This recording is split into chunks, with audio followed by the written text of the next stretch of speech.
c'est rien du tout par rapport à tout ce qui vole dans ces pays dits du tiers-monde. Le roi est dans une tradition de souveraineté et de pouvoir important. J'avais rencontré à ce moment-là le Glaoui, qui possédait des mines de phosphate. Et c'est là que j'ai fait la connaissance d'Abdallah Laroui d'Algérie. Elle faisait vraiment partie de la France, elle avait été intégrée. Le groupe sahraoui soit rattaché au Maroc.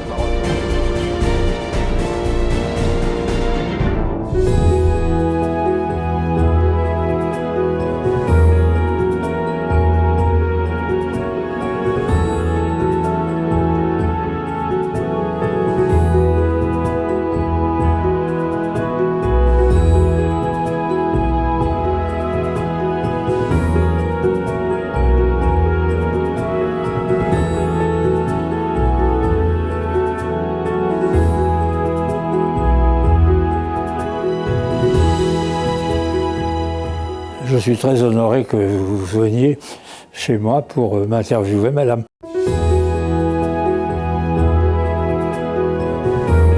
Quand j'étais président de l'Assemblée nationale, étant donné que le président de l'Assemblée, comme disait Robert Badinter récemment, c'est quelqu'un qui donne la parole, j'ai fait beaucoup de diplomatie parlementaire et je suis allé dans beaucoup de pays. Je suis allé plusieurs fois en Algérie, et je suis allé également en Tunisie. Mais au Maroc, j'étais allé quand j'étais étudiant il y a fort longtemps, c'était en 1952.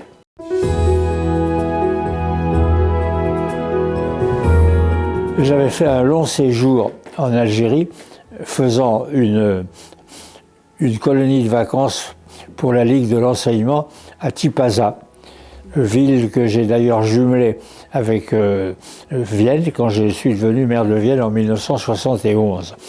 Et de là, je suis passé, après avoir fait une visite en autostop à travers l'Algérie, tantôt recueilli par des colons, tantôt par des habitants du pays, des musulmans. Je suis entré au Maroc par Oujda. Je me suis arrêté à Fès, à Meknès, où j'étais reçu d'ailleurs par des autorités marocaines. Et puis ensuite, je suis arrivé à Rabat, où je retrouvais un camarade de lycée, Jacques Cauvin, qui aurait voulu être professeur de philosophie, mais comme il était affecté d'une forte surdité, il a eu une carrière d'archéologue. Et d'ailleurs, il a fait des fouilles remarquables en Syrie, ainsi que son épouse. Bon, donc je suis allé à Rabat, j'ai fait un séjour chez eux. Son père était médecin, c'était le médecin personnel du souverain marocain, lequel à cette époque avait été expulsé de son propre pays pour être interné à Madagascar. Jacques Cauvin, le fils et le père, étaient tout à fait hostiles à cette décision du gouvernement français d'alors. D'ailleurs, le professeur M. Cauvin était non seulement le médecin personnel du roi exilé à Madagascar, mais également il était le conseiller du ministre marocain de la Santé. Il possédait une grande plantation d'orangers, un peu comme les colons, qu'il a vendue évidemment au moment de l'indépendance du Maroc. Mais il est resté en relation étroite avec les autorités marocaines une fois que Edgar Faure intelligemment a compris qu'il fallait accorder l'indépendance au Maroc.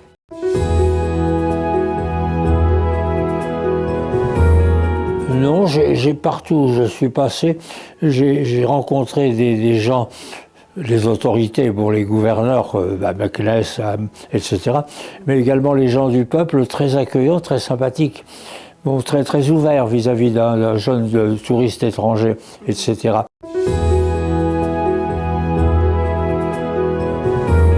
Il faut dire que l'exil du souverain marocain à Madagascar avait fait naître un mouvement de résistance assez fort. Et d'ailleurs, des jeunes, aujourd'hui on dirait terroristes, enfin des jeunes résistants perchés dans les arbres, sautaient sur les colons européens quand ils passaient dans les rues, dans les villes. D'ailleurs, je me souviens que Cauvin, le médecin, m'avait dit, c'était son humour, bon, pour se protéger, on n'a qu'à marcher à reculons. Bon, bref, mais c'était une manifestation de protestation contre l'exil du sultan, souverain légitime, dont la France était responsable.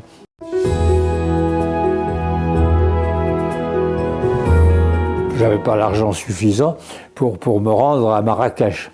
D'ailleurs, je sais que j'aurais rencontré à ce moment-là le Glaoui, lequel, profitant de l'éviction et de l'exil du sultan légitime, le grand-père du sultan actuel, du roi actuel, jouait la carte française et voulait devenir le souverain. Un souverain qui aurait été soumis à la France, évidemment, au début, c'est évident. Bon, donc je ne l'ai pas rencontré parce que je n'ai pas les moyens financiers d'aller au Marrakech.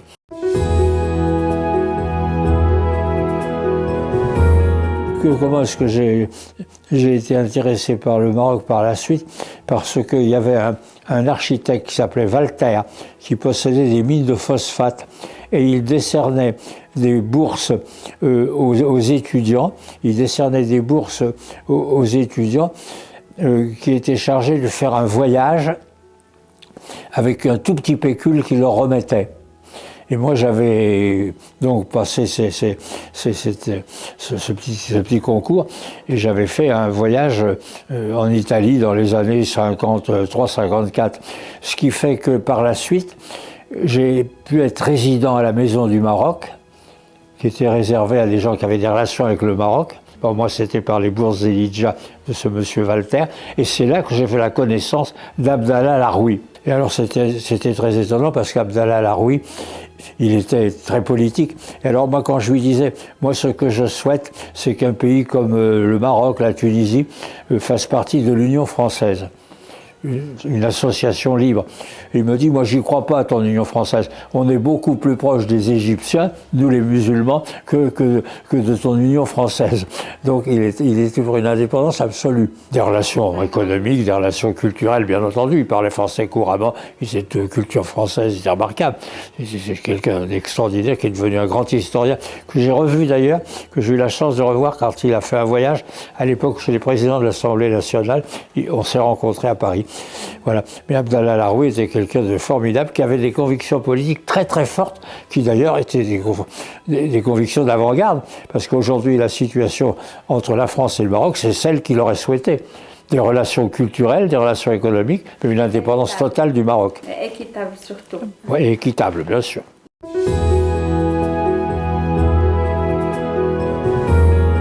C'est le hasard des choses. J'ai pas été invité quand j'étais en fonction. Quand je faisais les postes parlementaires, j'ai été invité par exemple par Bourguiba. Et je l'ai vu à la fin de sa vie, quand il était en résidence à Carthage. On devait déjeuner chez le président du conseil, et puis quand on lui a rendu visite, ma femme et moi, avec le président du conseil, Bourguiba, ce style direct qu'il avait, dit « mais je vous invite tous à déjeuner », et on a déjeuné chez Bourguiba. On avait une cuisine raffinée, mais lui, il mangeait, c'est la fin de sa vie, il mangeait très légèrement. Et quand ça a été terminé, il m'a fait visiter son palais à Carthage, et je lui ai servi de bâton. Je me souviens encore, il marchait appuyé sur moi. Il me tenait par l'épaule et il trottinait à côté de moi. Et alors, quand j'ai raconté ça un jour à des commerçants d'origine tunisienne qui habitent près d'ici rue Saint-Jacques, alors depuis je suis fêté là. Chaque fois que je vais, ils me disent bonjour.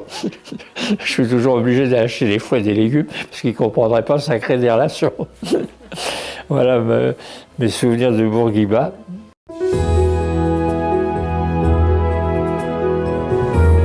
Le Maroc a une puissance économique évidente, avec des relations économiques fortes avec la France, mais aussi avec les États-Unis. Donc le Maroc est sur la scène internationale et c'est un pays dont l'économie et la diplomatie sont fortes.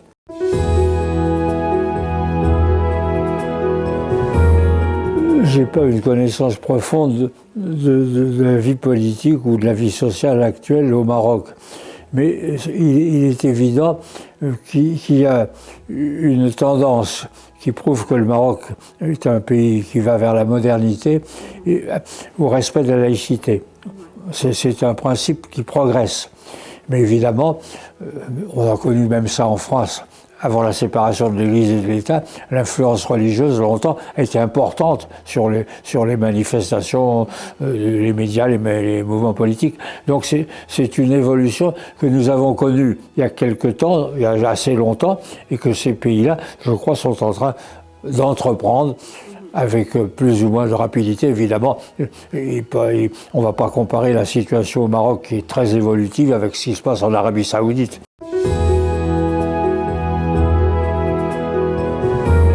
Le roi est dans une tradition de souveraineté et de pouvoir important, mais il est également ouvert aux idées modernes.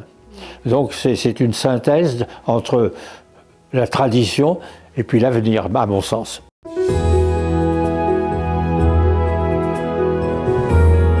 Non, j'ai simplement entendu parler d'elle comme tout le monde, et comme je vous le disais à un moment, le fait qu'elle ait été nommée par le roi, ça prouve qu'après un durcissement des relations entre le roi et Emmanuel Macron, les choses sont en train de s'arranger, et je m'en réjouis.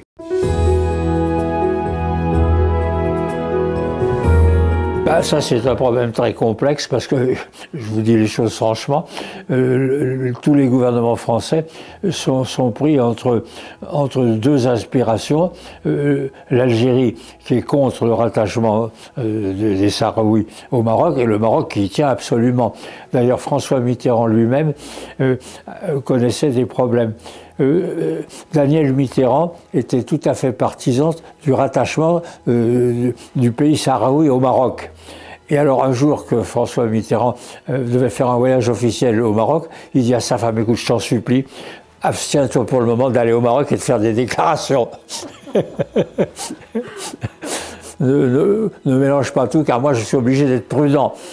François Mitterrand devait être prudent vis-à-vis d'Algérie, et Daniel Mitterrand, qui elle se posait pas des problèmes politiques de genre, elle était à fond pour que le groupe sahraoui soit rattaché au Maroc. Et elle le disait.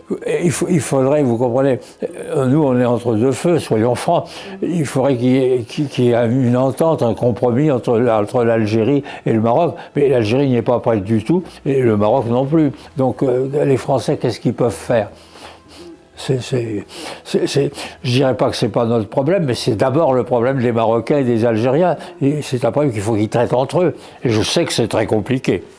Et que l'Algérie n'est pas facile là-dessus. Hein.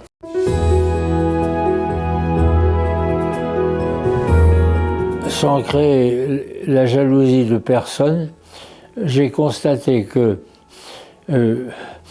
la présence de Marocains en France était toujours très appréciée. Et qu'il y avait un sentiment d'estime et de sympathie spontanée vis-à-vis du migrant ou du résident en France originaire du Maroc.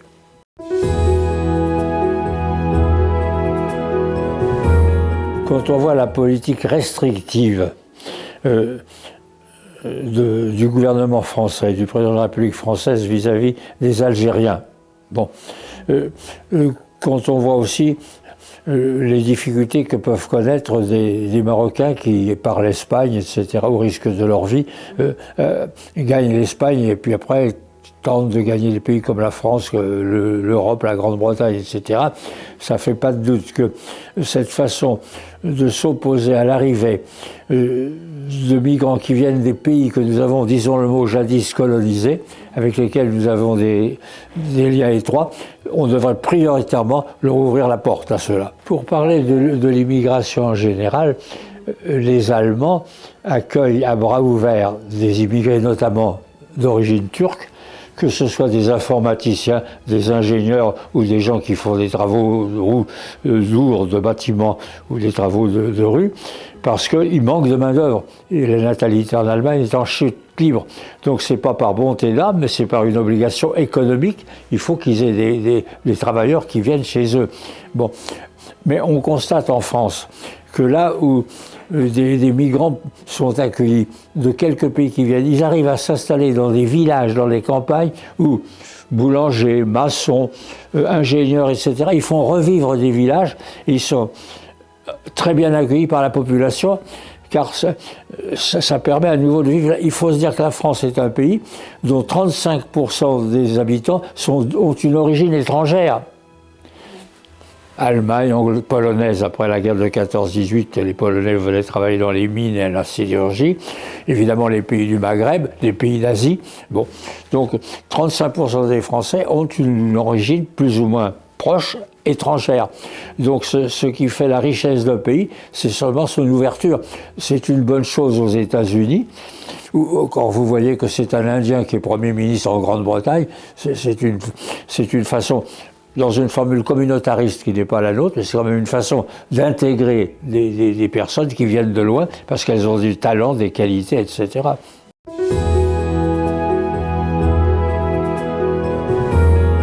Moi, je suis tout à fait hostile à la politique du président actuel et de son gouvernement, ou des divers gouvernements qu'il a eus, contre les migrants. Parce que ça ne fait pas de doute qu'avec le réchauffement climatique qui touche particulièrement les pays d'Afrique, certains pays d'Asie, comme l'Inde, etc., les pays d'Amérique latine, etc., avec en plus le fait que ce sont des entreprises américaines ou européennes occidentales, disons, qui prélèvent d'énormes profits en exploitant les ressources naturelles du sol, ce qui fait que l'aide qu'on peut accorder, l'Union européenne, l'aide de l'Union européenne, l'aide des États-Unis, l'aide de l'ONU, c'est rien du tout par rapport à tout ce qui vole dans ces pays dits du tiers-monde. Ils les pillent régulièrement, et d'ailleurs il faut dire, c'est souvent les raisons pour lesquelles on voit dans certains nombres de pays d'Afrique occidentale, les Français sont aujourd'hui évincés, parce que les populations ne profitaient pas du tout de la présence des Européens. Bon, il y avait quelques écoles, etc., bon, bien entendu, mais la masse des gens voyaient des groupes industriels étrangers, français ou européens, s'enrichir, et puis eux n'en profitaient absolument pas.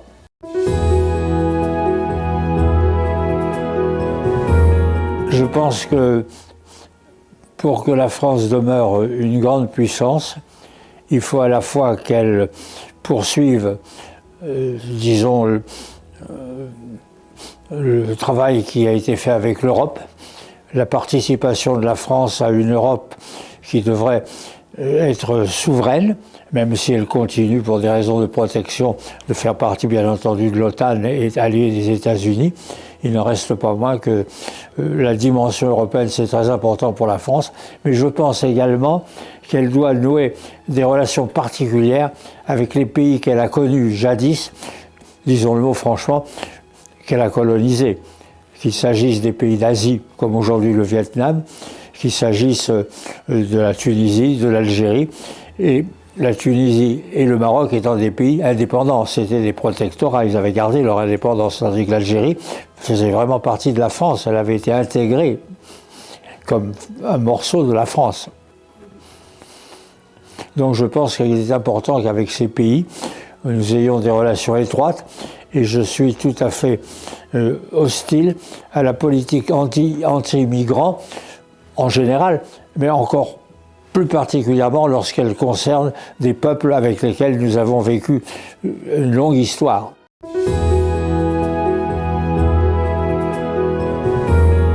Mais je crois à l'avenir de la France comme je crois à l'avenir de la gauche. Et il y a deux pistes qui sont essentielles. C'est que nous poursuivions l'entreprise européenne, et de ce point de vue, Emmanuel Macron est bon, même s'il n'a pas la ruse d'un De Gaulle, d'un Mitterrand ou d'un Chirac.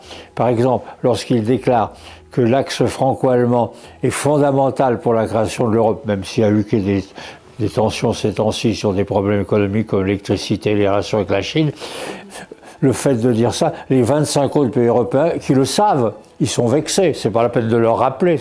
Bien sûr que l'accord franco-allemand, c'est quelque chose qui entraîne le reste de l'Europe. Ils le savent tous, inutile de le dire. Bon, parce qu'à ce moment-là, les autres se figent. Bon.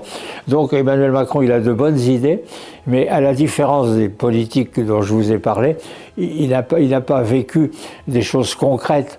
Il a fait de très bonnes études, il est très intelligent, mais il fait penser à ces hauts fonctionnaires qui ne connaissent la campagne que pour la traverser en s'en allant à la plage au moment des vacances. Il n'a pas cette connaissance populaire. qu'avait même un De Gaulle, car De Gaulle, quand il était militaire, dans sa jeunesse, avant d'être dans le gouvernement de Paul Reynaud, De Gaulle, il avait parcouru la France comme militaire, il avait vu des soldats. Mitterrand, c'est évident, a labouré la France, Chirac aussi, etc. Et il manque ça à Macron, même s'il a de bonnes idées sur la construction de l'Europe, de très bonnes idées sur le fond.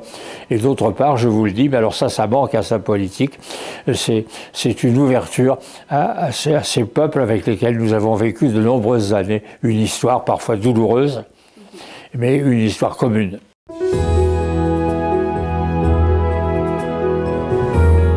Justement, c'est le mot à pas prononcer. Il faut surtout pas dire qu'on veut le leadership. D'ailleurs, nous sommes soupçonnés. Parce que c'est un peu le côté, permettez l'expression, grande gueule de certains dirigeants français. Bon, bien sûr qu'on souhaite jouer un rôle important, mais enfin, on ne sera pas les seuls à jouer un rôle important. Donc si on veut vraiment une souveraineté européenne, il faut savoir partager le prestige, la souveraineté et la direction.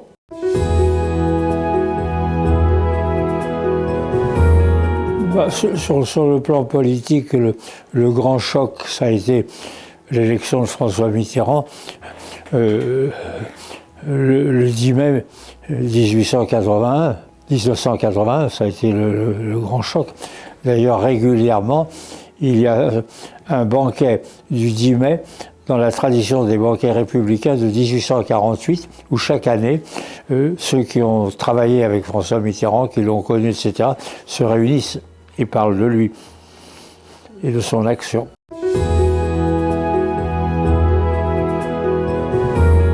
Écoutez, il y a une chaîne que je suis beaucoup pour les informations, qui est très indépendante, c'est Arte.